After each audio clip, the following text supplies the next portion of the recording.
ദൈവത്തിന് മഹത്വമുണ്ടാകട്ടെ. കരിവേലിപ്പടിയിൽ, തോപ്പുംപടിക്ക് ഫോർട്ട് കൊച്ചിക്ക് അടുത്തുള്ള കരിവേലിപ്പടിയിൽ കർത്താവിന്റെ സുവിശേഷവുമായി വീണ്ടും വരിക. ദൈവം ഞങ്ങളെ അയച്ചതിനാൽ ദൈവത്തെ സ്തുതിക്കുകയാണ്.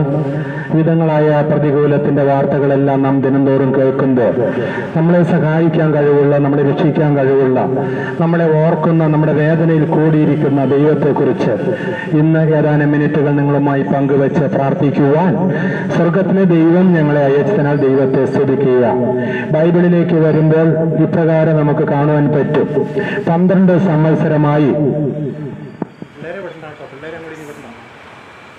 സംവത്സരമായി രക്തസ്രവമുള്ളവളും ഏറിയ വൈദ്യന്മാരാൽ ഏറിയൊന്ന് സഹിച്ച് തന്റെ മുതൽ മുഴുവൻ കൊടുത്തിട്ടും അല്പം പോലും സൗഖ്യം വരാതിരുന്ന ഒരു സ്ത്രീ അവിടെ ഉണ്ടായിരുന്നു.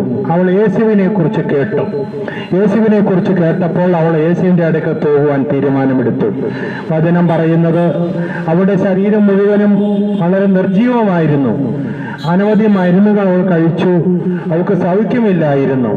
അവളുടെ പണം മുഴുവനും വൈദ്യന്മാർക്ക് കൊടുത്തിട്ടും അല്പം പോലും സ്വസ്ഥത ഇല്ലാതെ, സ്വസ്ഥത നഷ്ടപ്പെട്ട ഒരു സ്ത്രീയായിരുന്നു അവൾ. എന്നാൽ അവള് യേശുവിനെ കുറിച്ച് കേട്ടു. കരിവേലിപ്പടിയിൽ ഞങ്ങളെ ശ്രദ്ധിക്കുന്ന പ്രിയപ്പെട്ടവരെ, നിങ്ങൾ യേശുവിനെ കുറിച്ച് കേട്ടിട്ടുണ്ടോ?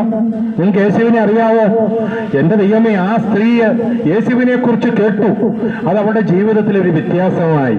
നിങ്ങൾ യേശുവിനെ കുറിച്ച് കേട്ടാൽ, യേശുവിനെ വിശ്വസിച്ചാൽ നിങ്ങളുടെ ജീവിതം മാറും. വചനം പറയുകയാണ്, അവൾ അവിടെ ആ രോഗ കിടക്കയിൽ നിന്ന് എഴുന്നേറ്റു. അവൾക്ക് മനസ്സിലായി യേശുവിന്റെ അടുക്കൽ കടന്നുപോയാൽ, അവൾ കേട്ടിട്ടുണ്ട് യേശുവിന്റെ അടുക്കൊക്കെ ചെന്നാൽ അവളുടെ ജീവിതത്തിന്റെ പ്രശ്നത്തിന് പരിഹാരം ഉണ്ടാകും. ഇന്ന് ഞങ്ങളെ ശ്രദ്ധിക്കുന്ന ഈ ഫോർട്ട് കൊച്ചിയിൽ കരിവേലിപ്പടിയിൽ ശ്രദ്ധിക്കുന്ന പ്രിയപ്പെട്ടവരെ, നിങ്ങളുടെ ഹൃദയത്തിൽ അങ്ങനെ ഒരു ചിന്ത ഉണ്ടായാൽ, വിശ്വാസം ഉണ്ടായാൽ നിങ്ങളുടെ ജീവിതം മാറും. അവൾ ചിന്തിച്ചു, ഞാൻ യേശുവിന്റെ അടുക്കൽ കടന്നു പോകും. അവളെ ഇരിക്കുന്നിടത്ത് ഇരുന്നില്ല, കിടന്നിടത്ത് കിടന്നില്ല. അവൾ അവിടെ എഴുന്നേറ്റ് മതത്തെ നോക്കിയില്ല, മതപുരോഹിതന്മാരെ നോക്കിയില്ല, സമൂഹത്തെ നോക്കിയില്ല, മറ്റുള്ളവർ എന്ത് ചിന്തിക്കുന്നത് നോക്കിയില്ല.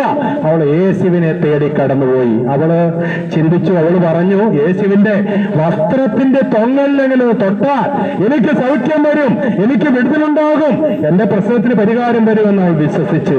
സ്നേഹിതരെ, അവൾ അവിടെ ചെന്നു. വലിയ ജനക്കൂട്ടമാണ്. ആ ജനക്കൂട്ടത്തിന്റെ ഇടയിലൂടെ അവൾ കടന്നുപോയി. യേശുവിന്റെ വസ്ത്രത്തിൽ ഒന്ന് തൊട്ടു. വചനം പറയുകയാണ്, ക്ഷണത്തിൽ യേശു തിരിഞ്ഞു നോക്കി. യേശു പറയുക, എന്നെ ആരോ തൊട്ടു, എന്നെ ആരോ തൊട്ടു, എങ്കിൽ നിന്ന് ശക്തി പുറപ്പെട്ടിരിക്കുന്നു. വിശ്വാസത്തോടെ യേശുവിനെ തൊട്ടാൽ, യേശുവിനെ കണ്ടാൽ, യേശുവിനെ വിളിച്ചാൽ, സ്നേഹിത, നിന്റെ അവസ്ഥ മാറുകയാണ്. വചനം പറയുന്നു, യേശു അവൾ നോക്കിയപ്പോൾ അവൾ മറഞ്ഞിരിക്കുന്നു. അവൾ എന്ത് ചെയ്തു? അവൾക്ക് മനസ്സിൽ